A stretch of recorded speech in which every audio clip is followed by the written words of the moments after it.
I would say probably like 60 to 70% of people just don't eat enough protein, probably don't drink enough water. The sleep is just all over the place. So I think for most just a general gym goers or people just want to stay a little bit healthier, they just don't do the basic stuff in terms of just like looking at their health. They want to try to go from like 0 to 100 and I want to go on a calorie deficit and I want to do this and this and this and this. Let's slowly just get you doing those three things to start with, and then we can build you up, build you up, build you up. Obviously, there's going to be outliers and people have very specific goals. I want to get ready for my wedding. I want to do this. So it may need a slightly different approach, but I think for most people, they barely do that, let alone worry about, oh, I don't know, for me to build optimal muscle, I need 210 grams of protein. You're not there yet. I've definitely made that mistake in the past where somebody has come to me with a very specific goal and I've taken them very seriously and thought, okay, great, we'll start getting to work. I'll put a plan together. And then realizing that there's some very foundational behaviors that they just don't even have in place. So they don't even know what foods that they can get protein from. They have no, like, especially on the nutrition side of things, people are generally very underskilled. They have no idea how many calories are in most of the things that they eat, or how much they actually intaking at the moment. They're not very cognizant of what they're eating on a daily basis. Then when it comes to things like sleep, again, it's like they're not necessarily paying that much attention to it. Hydration is another one. And probably the biggest one that I would say I've experienced people have the least amount of self-awareness in is stress. And so when you vote, and that seems to underpin everything. So the second you start to talk about stress, there's this immediate thing of, well, I'm all right. I'm not stressed. And it's just like, you're not emotionally stressed right now. I got that.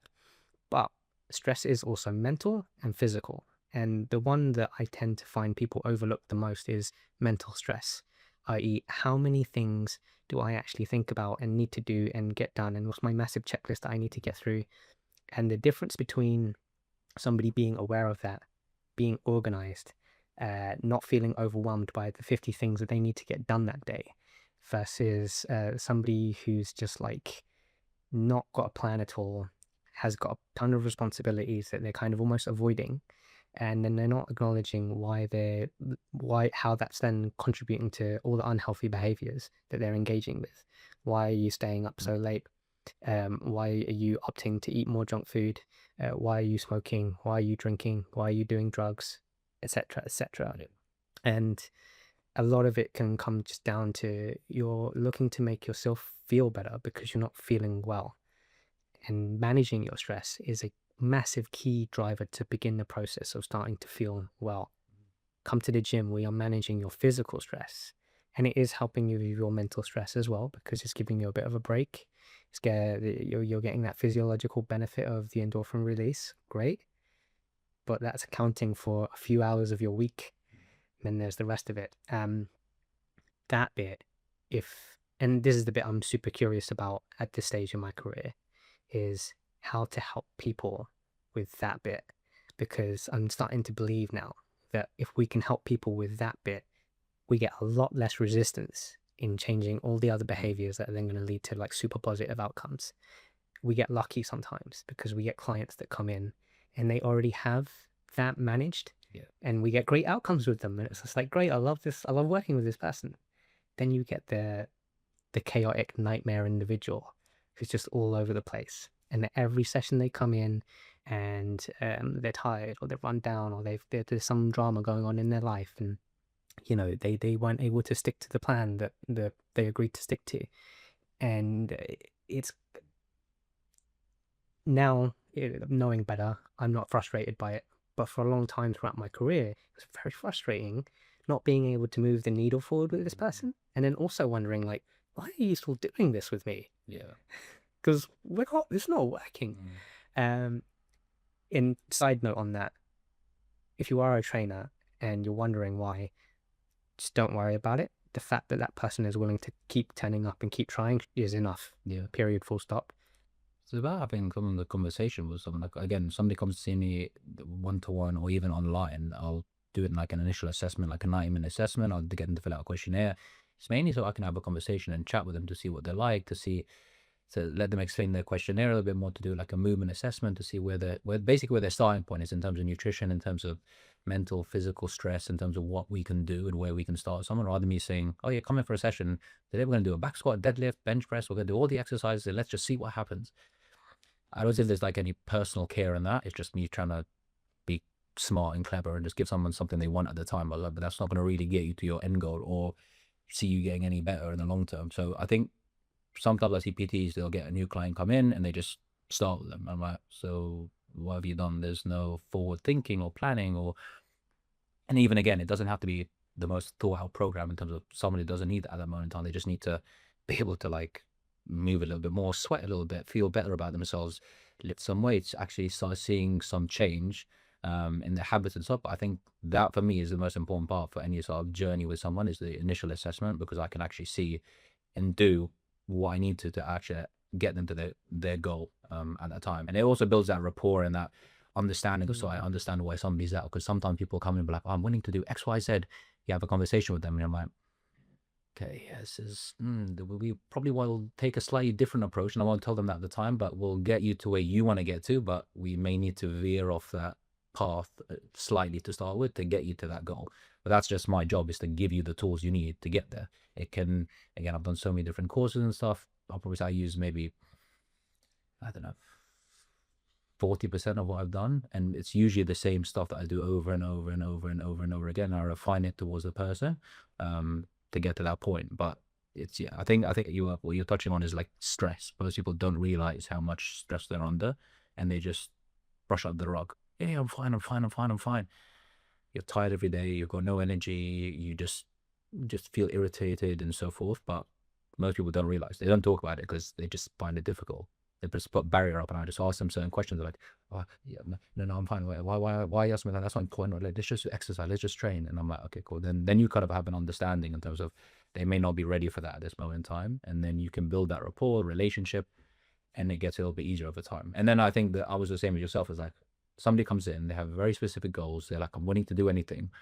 But 3 months down the line, they've not really changed or gotten towards the goal, and it just like beats me up. And I'm just like, I'm like, yourself, data-driven numbers. I'm like, nothing's changing. Why is it not changing? And then then I realize, I'm like, I probably should have had a bit more of a conversation with them every week, or I probably should have done this. Then that's how you refine your product, your service, you as a PT down the line. Because when I first started, I'm very different to why I am now. It was very, very different. I worked in different gyms where I had different, the focus is very different than those specific gyms where it's just all about the result. Let's say aftercare and the care throughout may slightly change because you're so fixated on that end result for that person. What goes into that and what you need afterwards that allow them to keep that off or keep doing and keep going forward is important. I find that, yeah, I think you worked at Ultimate Performance for a while, right? Yeah. And like, there's definitely, I've recently come across quite a few ex UP trainers, and there's definitely this sort of like pattern of observation with how they think and how they approach things, and you can kind of tell that they've come from the school of UP. Also, like with yourself, I knew you before you were at UP and so on, and you've had like dozens of different influences from different places. So you're probably a little bit different in that regard. But the ones that are kind of like, that's kind of where they started, that's where they absorbed most of their sort of ethos from.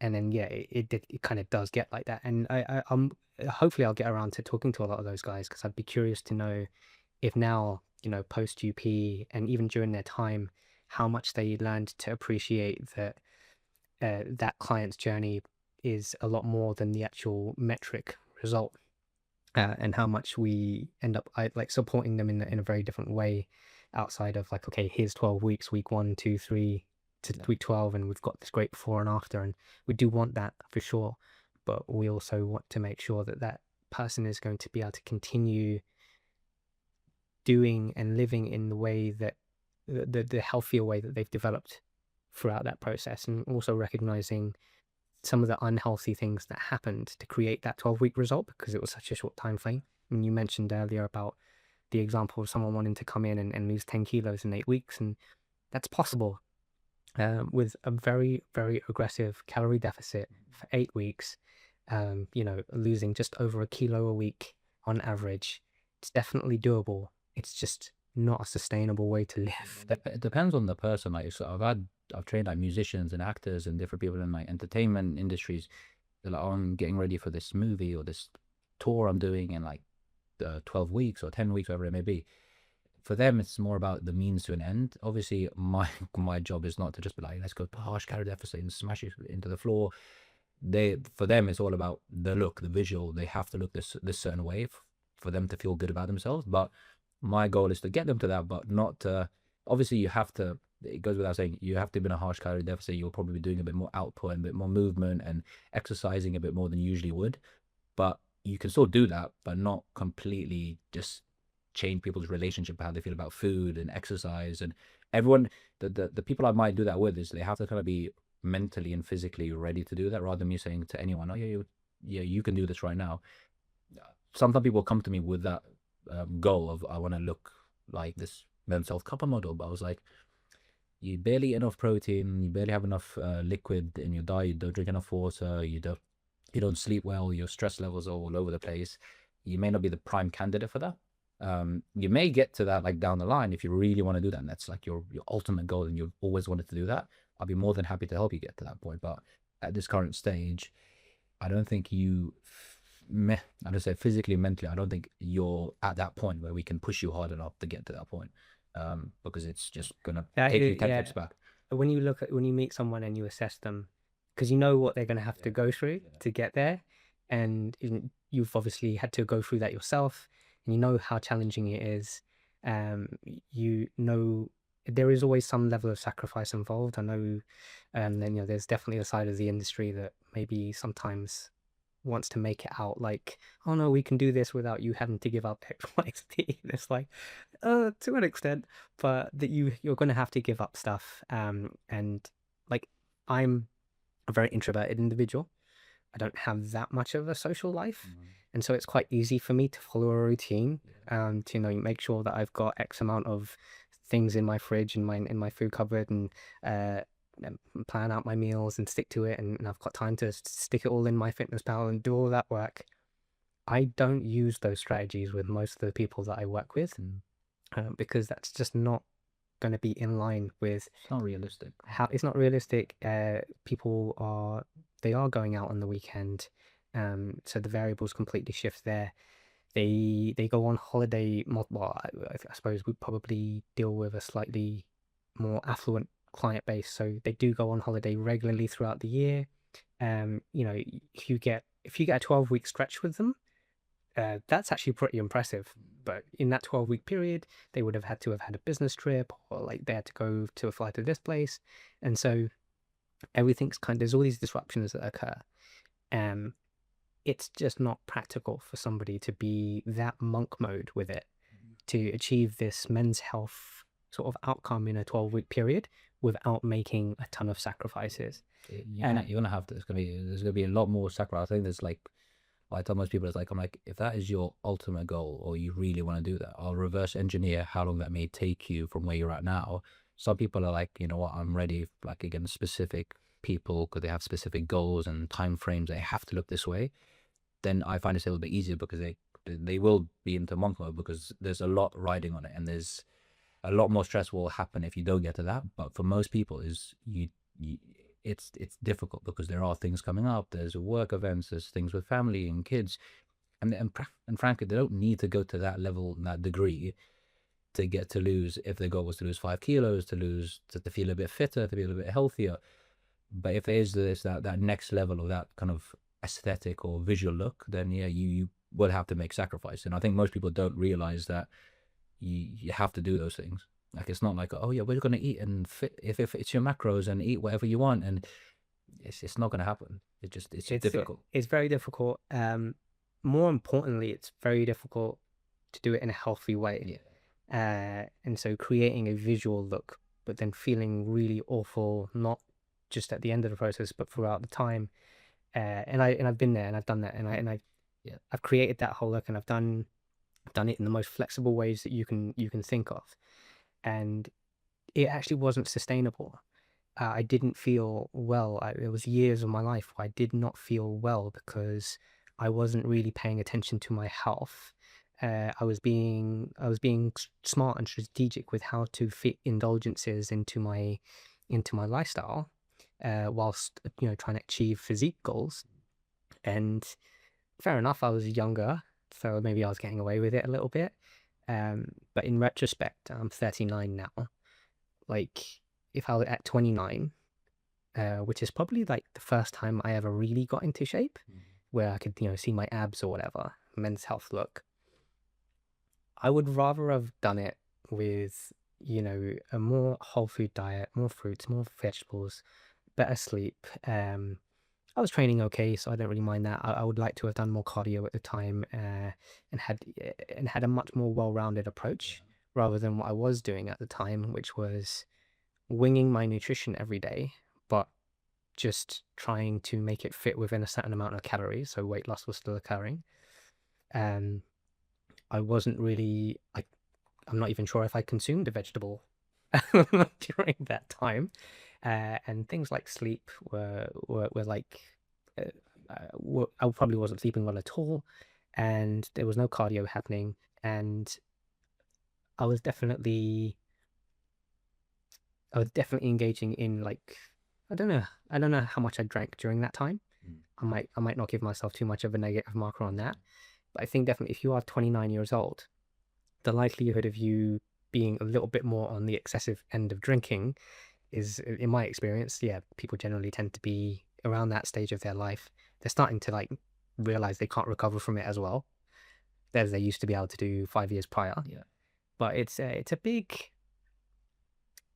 barrier to improving somebody's, not just their health but their physique.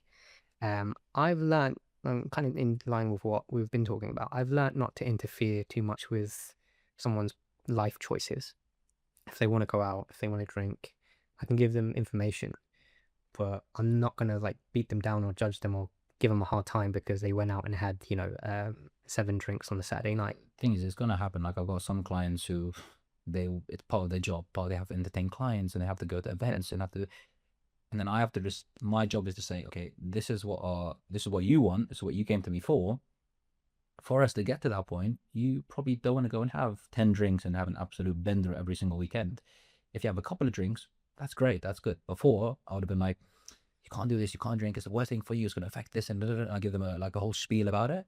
Now I'm like, realistically, I know that's going to happen. So I may tailor their plan or their whatever they're doing towards that because I know it's going to happen. I can't lie to myself and lie to them. They know and I know, yeah, this is probably going to happen. So I think it's realistically thinking and looking at the person and saying, okay, you know what, you want to be able to enjoy a couple of drinks, you want to be able to enjoy that. That's all. That's fine. That's not going to stop you getting to your goal. I think it just also in terms of how important that whole goal or the change they want to see is to them.